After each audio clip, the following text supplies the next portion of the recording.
Breaking news చూస్తున్నాం. హైదరాబాద్ శివారు రాజేంద్ర నగర్ శివరాంపల్లిలో విషాదం నెలకొంది. స్విమ్మింగ్ పూల్లో మునిగి విద్యార్థి మృతి చెందాడు. మహ్మద్ ఖానా అనే విద్యార్థి A to Z స్విమ్మింగ్ పూల్లో ప్రమాదవశాత్తు మునిగి ప్రాణాలు కోల్పోయాడు. విద్యార్థి మృతికి యాజమాన్యం నిర్లక్ష్యమే కారణమని కుటుంబ సభ్యులు ఆరోపిస్తున్నారు.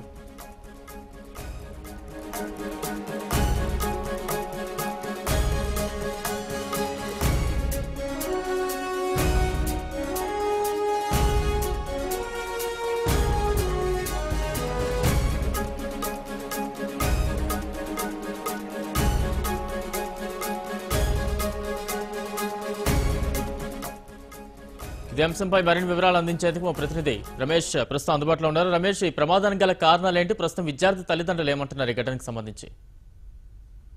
బలరాం, హైదరాబాద్ శివారులోని రాజేంద్రనగర్ లో ఒక విషాద ఛాయలు చోటు చేసుకుందని చెప్పవచ్చు. శివరాంపల్లి వద్ద A to Z అనే ఒక స్విమ్మింగ్ పూల్ లోని ఒక మహమ్మద్ ఖాజా అనే విద్యార్థి మృతి చెందినట్లు తెలుస్తుంది. పూర్తిగా అయితే ఏదైతే సమ్మర్ కావడం నేపథ్యంలో ఈత నేర్చుకోవడానికి అని చెప్పి స్విమ్మింగ్ పూల్ దగ్గరకు వచ్చినట్టు తెలుస్తుంది. అయితే అక్కడికి వచ్చిన తర్వాత స్విమ్మింగ్ పూల్ లో ఫీజు కట్టించుకున్న స్విమ్మింగ్ పూల్ నిర్వాహకులు ఎవరైతే ఉన్నారో వాళ్ళు పక్కన లేకపోవడంపై కూడా కొద్దిగా వాళ్ళ తల్లిదండ్రులు మొత్తం పూర్తి ఆగ్రహం చేసే పరిస్థితి అయితే ఉందని చెప్పవచ్చు. అయితే ఫీజు కట్టుకున్న సమయంలో మాత్రమే వాళ్ళ దగ్గర ఉంటారు, కానీ ఈత నేర్పించే సమయంలో ఉండరని చెప్పి కూడా వాళ్ళు తల్లిదండ్రులు మొత్తం ఆరోపణలు చేసే పరిస్థితి అయితే నెలకొందని చెప్పవచ్చు. మనం చూసినట్లయితే సీసీ ఫుటేజ్ లో చాలా క్షుణ్ణంగా చూసినట్లయితే అయితే ఒకటే విద్యార్థి స్విమ్మింగ్ పూల్ నేర్చుకుంటూ ఉన్నాడు నేపథ్యంలో తనకు తానే ఈత నేర్చుకున్నామనే ఆలోచనలో ఉన్న నేపథ్యంలో అనుకోకుండా అది స్విమ్మింగ్ పూల్ వాడడంతో ఊపిరి ఆడక ప్రాణాలు కోల్పోయే పరిస్థితి అయితే నెలకొందని చెప్పవచ్చు. స్విమ్మింగ్ పూల్ కోచ్ కూడా అక్కడ ఎవరైతే నేర్పించే వాళ్ళు ఉంటారో వాళ్ళు కూడా లేకపోవడం, తర్వాత స్విమ్మింగ్ పూల్ లో ఎవ్వరు లేకుండా ఒక్కడు మాత్రమే స్విమ్మింగ్ నేర్చుకోవడానికి కూడా అనుమతి ఇవ్వడం ఆ నిర్వాహకుల పైన కూడా ఆ తల్లిదండ్రులు మొత్తంతో ఆగ్రహం గురి చేసే పరిస్థితి నెలకొన్నట్టు తెలుస్తుంది. ఖచ్చితంగా అయితే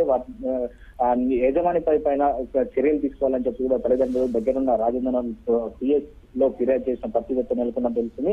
అక్కడికి చేరుకున్న ఏదైతే పోలీసులు ఉంటారో ఆ మృతదేహాన్ని మొత్తం ఉస్మానియా హాస్పిటల్కి తరలించి ఆ పోస్ట్ మార్టం నిమిత్తం కోసం కూడా అక్కడ తరలించే పరిస్థితి నెలకొన్నట్టు తెలుస్తుంది. అయితే స్విమ్మింగ్ పూల్ నిర్వాహకుల పైన ఆ గతంలో కూడా అధికారులు కూడా చాలా హెచ్చరికలు కూడా జారీ చేసినట్టు తెలుస్తుంది. అయితే సమ్మర్ కావడం నేపథ్యంలో ఎక్కువ మంది ఈత నేర్చుకోవడానికి ఎక్కువగా ఈత నేర్చుకోవడానికి కూడా ఎక్కువగా ఆశ చూపుతుంటారు. కాబట్టి అధికారులు మనం చెప్పే విధంగానే రూల్స్ అండ్ రెగ్యులేషన్స్ పాటిస్తే మాత్రం అందరికీ బాగుంటుందని కూడా పోలీస్ శాఖ అయితే చెప్పే పరిస్థితి నెలకొందని చెప్పవచ్చు. Right, thank you Ramesh.